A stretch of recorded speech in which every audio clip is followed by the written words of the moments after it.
नमस्कार दोस्तों, आज हम इस वीडियो में इलेक्ट्रिकल की और कुछ इम्पोर्टेंट ऑब्जेक्टिव क्वेश्चन के बारे में डिटेल में डिस्कशन करेंगे। और अगर आपको वीडियो अच्छा लगता है तो सब्सक्राइब जरूर कीजिएगा। तो देखो आज का वीडियो हम शुरू करते हैं। आज का फर्स्ट क्वेश्चन है, in A parallel RLC resonant circuit.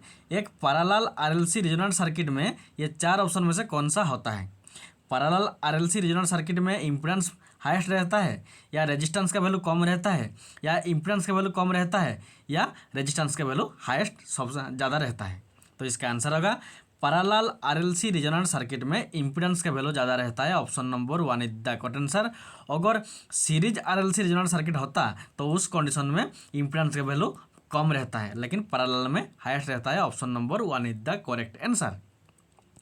Then देखो नेक्स्ट क्वेश्चन है, which of the following quantity can not be measured by using a multimeter. एक मल्टीमीटर में हम ये चार ऑप्शन में से किसको मेजर नहीं कर सकते हैं? एसी वोल्टेज तो हम मेजर करते हैं तो ये ऑप्शन नहीं होगा, डीसी करंट भी मेजर करते हैं तो ये भी नहीं होगा, और रेजिस्टेंस का वैल्यू भी हम मल्टीमीटर से मेजर करते हैं तो ये भी ऑप्शन नहीं होगा। तो ऑप्शन नंबर 3 जो है फेज एंगल, इस फेज एंगल को हम मल्टीमीटर से मेजर नहीं करते हैं। तो option number 3 is the correct answer. Then देखो नेक्स्ट क्वेश्चन क्या है। नेक्स्ट क्वेश्चन है, which of the following is not a part of the steam power plant. एक स्टीम पावर प्लांट जिसे हम कहते हैं थर्मल पावर प्लांट, तो एक थर्मल पावर प्लांट या स्टील पावर प्लांट का ये चार पार्ट में से कौन सा पार्ट नहीं है? देखो, जो बॉयलर होता है ये तो हमारा स्टीम पावर प्लांट में होता है तो ये ऑप्शन नहीं होगा। सुपर हीटर भी होता है तो ये भी ऑप्शन नहीं होगा। इकोनोमाइजर भी होता है तो ये भी ऑप्शन नहीं होगा। जो डिफ्यूजर होता है ये हमारा स्टीम पावर प्लांट या थर्मल पावर प्लांट में नहीं होता है। तो इसलिए option number 3 is the correct answer. Then देखो नेक्स्ट क्वेश्चन है, in a single phase induction type energy meter the deflection torque is dash proper dash to the true power of the circuit. देखो, एक single phase induction type जो energy meter होता है उसका deflection torque और true power के बीच में relation क्या होता है?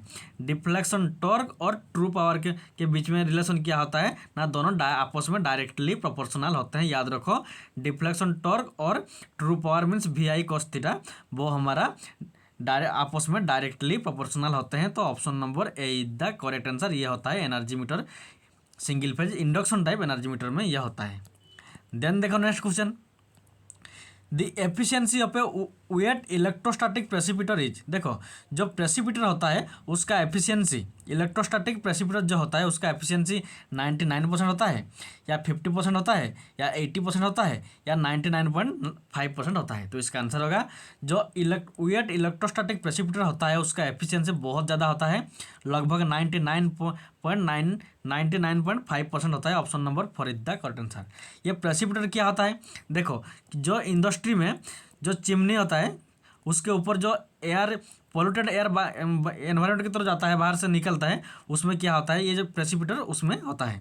इसका काम क्या होता है ना, जो डस्ट पार्टिकल होता है, जो एयर इंडस्ट्री से बाहर की तरफ जाता है उसमें जो डस्ट पार्टिकल होता है उसको ये प्रेसिपिटर क्या करता है ना, ऑब्जर्व करता है, और जो फ्रेश एयर होता है उसको एनवायरनमेंट को छोड़ता है। तो ये काम किसका होता है? प्रेसिपिटर का।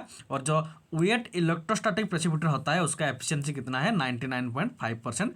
Option number 4 is the correct answer. Very very important question.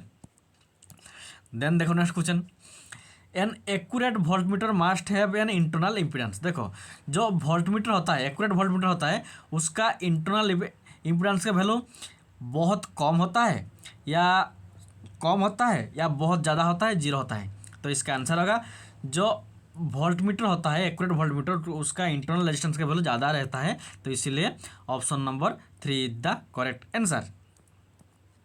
Then देखो नेक्स्ट क्वेश्चन क्या है, if 2 watt meter in 2 watt meter method when both the watt meter show equal magnitude then that is the power factor angle of the load current क्या होगा? देखो, जो हमारा 2 watt meter method होता है, देखो मान लो ये हमारा 3 लाइन है, एक R है, एक Y है, एक B है। इस 3 लाइन का पावर को मेजर करने के लिए हम 2 वाट मीटर मेथड यूज करते हैं। तो इधर एक वाट मीटर कनेक्शन होगा, ये दोनों के बीच में एक होगा, और ये दोनों के बीच में एक वाट मीटर होगा। तो 2 वाट मीटर से हम इस 3 फेज का पावर मेजर करते हैं। दोनों वाट मीटर का जो रीडिंग होगा, मान लो ये लाइन के बीच में जो वाट मीटर है उसका रीडिंग मान लो W1 है, और ये 2 लाइन के बीच में जो वाट मीटर है उसका रीडिंग मान लो W2 है। उस कंडीशन में इस 3 लाइन का पावर टोटल पावर कितना होगा ना, W1 + W2, ये होता है हमारा टोटल पावर। अगर इस 2 वाट मीटर मेथड में 2 वाट, ये W1 और W2 दोनों अगर equal value 100 equal value major करेंगे, W1 जितना वैल्यू मेजर करेगा W2 भी उतना ही वैल्यू मेजर करता है, तो उस कंडीशन में पावर फैक्टर का जो एंगल होता है उस एंगल का वैल्यू क्या होगा, 45 डिग्री होगा या 90 डिग्री होगा या 0 डिग्री होगा या 45 डिग्री से कम होगा। तो इसका आंसर होगा जब दोनों वाट मीटर इक्वल रीडिंग लेते हैं उस कंडीशन में क्या होता है ना, जो एंगल रहता है पावर फैक्टर का एंगल रहता है वो 0 डिग्री रहता है। तो option number 3 the correct answer. Very very important question. Then देखो next question, two hole in the disc of energy meter are drill at opposite side of the spindle. देखो जो एनर्जी मीटर होता है उसमें एक रोटेटिंग डिस्क होता है, वो कंटिन्यूसली घूमता है। तो इस डिस्क में 2 साइड में 2 होल हम क्यों करते हैं, कौन सा कंडीशन में हमें इस डिस्क में 2 साइड में 2 होल हमें ड्रिल करना पड़ता है? हमें वेंटिलेशन इम्प्रूव करने के लिए हम ये होल को ड्रिल करते हैं, या क्रीपिंग को एलिमिनेट करने के लिए हम ड्रिल करते हैं, या डिफ्लेक्टिंग टॉर्क को इंक्रीज करने के लिए करते हैं, या ब्रेकिंग टॉर्क को इंक्रीज करने के लिए करते हैं? तो इसका आंसर होगा एनर्जी मीटर का जो डिस्क रोटेटिंग डिस्क होता है उसके 2 साइड में 2 होल हम इसलिए ड्रिल करते हैं क्योंकि हमें जो क्रीपिंग होता है उसको एलिमिनेट करना होता है। Option number 2 is the correct answer. तो ये क्रीपिंग क्या होता है, देखो नॉर्मली जब कुछ लोड कनेक्टेड होता है, तब ये डिस्क रोटेट करता है, इसके ऊपर एक लाइट होता है, जब ये 1 रोटेशन करता है तो ये लाइट हमें 1 टाइम नजर आता है। लेकिन जब क्या होता है बिना लोड में, कोई भी लोड का कनेक्शन नहीं होगा फिर भी ये रोटेट करता है, उसको हम क्रीपिंग कहते हैं। याद रखो जब लोड कनेक्टेड रहता है तो नॉर्मली ये घूमता है, लेकिन कोई भी लोड नहीं होता है फिर भी ये घूम रहा है, उसको हम क्रीपिंग कहते हैं। और इस क्रीपिंग इफेक्ट से हम इस क्रीपिंग इफेक्ट को रिड्यूस करने के लिए हम क्या करते हैं, उसका जो डिस्क होता है 2 साइड में 2 होल बनाते हैं। तो इसका आंसर क्या होगा, option number 2 is the correct answer. Then देखो नेक्स्ट क्वेश्चन है इंसुलेटर है। देखो जो इंसुलेटर होते हैं उसमें वैलेंसी बैंड फुल रहता है, या कंडक्शन बैंड एम्प्टी पूरा खाली रहता है, या कंडक्टिंग पाथ रहता है, उसमें ये लार्ज एनर्जी गैप रहता है। तो इसका आंसर होगा जो इंसुलेटर होते हैं उसमें एनर्जी गैप बहुत ज़्यादा रहता है। Option number 4 is the correct answer. देखो मान लो ये होता है हमारा वैलेंसी बैंड, ये होता है हमारा कंडक्शन बैंड, और बीच में जो डिस्टेंस रहता है इसको क्या कहते हैं, हम इसको कहते हैं एनर्जी गैप, इसको हम एनर्जी गैप कहते हैं। अगर ये इंसुलेटर होगा तो ये एनर्जी गैप बहुत ज़्यादा रहेगा, अगर कंडक्टर रहेगा तो ये दोनों आपस में जस्ट टच करके रहते हैं, और सेमीकंडक्टर में थोड़ा डिस्टेंस रहता है। तो इंसुलेटर में क्या होगा ना, ये जो एनर्जी गैप जिसको हम फॉरबिडन एनर्जी गैप भी कहते हैं वो लार्ज बहुत ज़्यादा रहता है। तो option number 4 is the correct answer. Means valency band और कंडक्शन बैंड के बीच में जो बैंड होता है उसको हम क्या कहते हैं, एनर्जी गैप कहते हैं, और ये इंसुलेटर में बहुत ज़्यादा रहता है। देन देखो नेक्स्ट क्वेश्चन, कॉपर सिल्वर और डायमंड ये तीनों हमारा ये 4 में से किसका एग्जाम्पल है, डायमैग्नेटिक मटेरियल का एग्जाम्पल है, या पैरामैग्नेटिक मटेरियल का है, या फेरोमैग्नेटिक मटेरियल का है? तो इसका आंसर होगा चाहे कॉपर हो, सिल्वर हो या डायमंड हो, ये सभी के सभी हमारा डायमैग्नेटिक मटेरियल है। मीन्स जिसका रिलेटिव पोलैरिटी क्या होता है 1 से कम होता है, 1 से कम होता है। अगर 1 से थोड़ा ज़्यादा होगा तो उसको हम कहते हैं पैरामैग्नेटिक मटेरियल, और 1 से बहुत ज़्यादा होता है उसको हम कहते हैं फेरोमैग्नेटिक मटेरियल। तो इसका आंसर क्या होगा, option number 1 is the correct answer, जो कॉपर होता है, सिल्वर होता है, डायमंड होता है। देन देखो नेक्स्ट क्वेश्चन है, देखो according to Faraday's law of electromagnetic induction in EMF is induced in a conductor when it, देखो Faraday's law of electromagnetic induction के मुताबिक ईएमएफ कब प्रोड्यूस होता है, कौन सी कंडीशन में इलेक्ट्रोमोटिव फोर्स या ईएमएफ प्रोड्यूस होता है? जब मैग्नेटिक फ्लक्स कट होता है, जब मैग्नेटिक फ्लक्स चेंज होता है। देखो ईएमएफ का फॉर्मूला क्या आता है, E = N × dφ/dt, ये होता है उसका फॉर्मूला। तो ये फ्लक्स क्या है, dφ/dt क्या होता है ना, rate of change of flux. जब फ्लक्स कट होगा उसके बाद चेंज होगा, उसके बाद ईएमएफ प्रोड्यूस होता है। तो इसीलिए option number 3 is the correct answer. Then देखो next question, which of the following power plant has the highest running cost? इनमें से कौन सा पावर प्लांट में रनिंग कॉस्ट सबसे ज़्यादा होता है?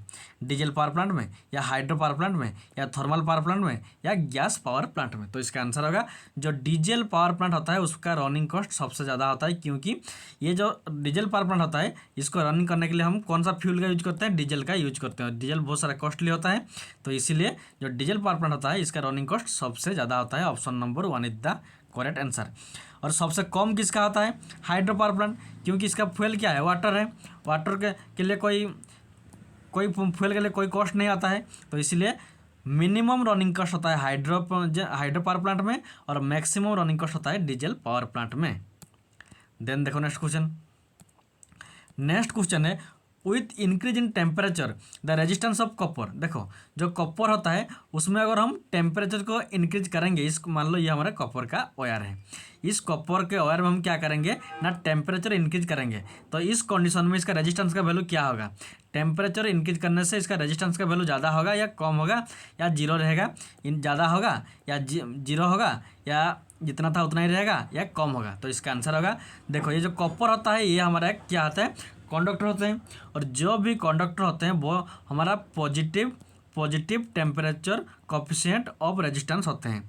मीन्स अगर टेम्परेचर इंक्रीज होगा तो रेजिस्टेंस भी इंक्रीज होगा, तो इसीलिए अगर कॉपर में हम टेम्परेचर इंक्रीज करेंगे तो रेजिस्टेंस का वैल्यू भी इंक्रीज होगा। Option number 1 is the correct answer. Then देखो next question. Hydro generator is the commercial name of. इनमें से किसका कमर्शियल नेम है हाइड्रोजनरेटर?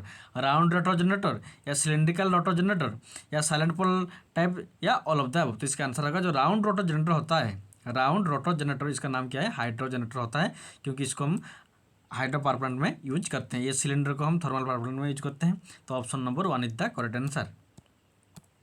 देन देखो next question. The pressure coil of an energy meter has. देखो जो एनर्जी मीटर होता है उसमें 2 टाइप कोयल रहता है, एक रहता है प्रेशर कोयल, दूसरा रहता है करंट कोयल। तो जो प्रेशर कोयल होता है उसमें कम टन और थिन वायर होता है, या कम टन थिक वायर होता है, या बहुत ज़्यादा टन थिक वायर होता है, या मैनी टन बहुत ज़्यादा टन पतला वायर होता है?